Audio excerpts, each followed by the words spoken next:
years old, I played for a Little League team in Baltimore. And they were going to play me at third base. I was so excited, and I asked my father, would you come down to watch me at the park? I grew up in southwest Baltimore, right in the city. So he came down to watch me play, and I was so nervous. I started dropping the ball and throwing the ball away. And I looked up, and he was gone. And I played the rest of the game. And later I said, where were you? Where'd you go? He said, well, you were nervous because I was there, so I left. And I felt kind of bad about that. Fast forward to 1984, when I was working in Seattle and I got a job offer to come back and work at a radio station in Baltimore.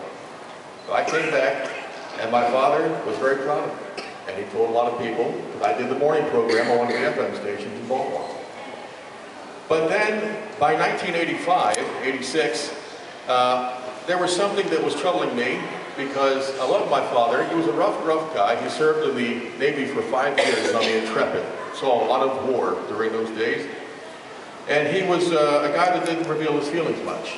But one thing he told me was, all the way until that time of 1986, he said, I'm not really interested in the things of the Lord per se. And I felt sad about that, because the Lord had changed my life. So one day, my mother, and no one understood why, became mentally ill and left him. And he called me into the house and he said, what do I do about this? I said, Dad, talk to the Lord. I can't help you. He did. It changed his life. Fast forward to 1987. I go in to see him one day, cold January day.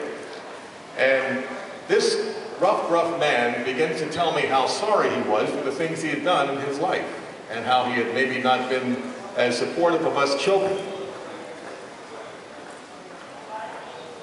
And I said, that's okay. And I left after I talked to him. I did something I never did before. I stood up and kissed him on the head. And I said, Dad, have a nice day. And 12 hours later, he was gone. He passed. Lord took him just like that. He had just gone in for a physical the week before, and he felt great. But he felt led to say what he said. Last Wednesday would have been his 90th birthday. 25 years he's been gone.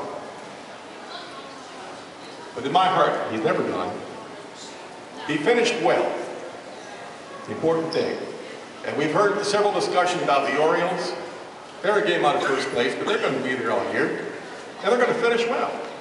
So the point being is that, of course, moms know this. They seem to know it. They get it a lot easier than dads. It's just something that I guess God puts in them. But for the dads, be encouraged. You've made mistakes. When you make mistakes, it's always important to finish well. And the Lord will help us if we ask Him. Thanks for allowing me to share that. We would like to invite you to go to our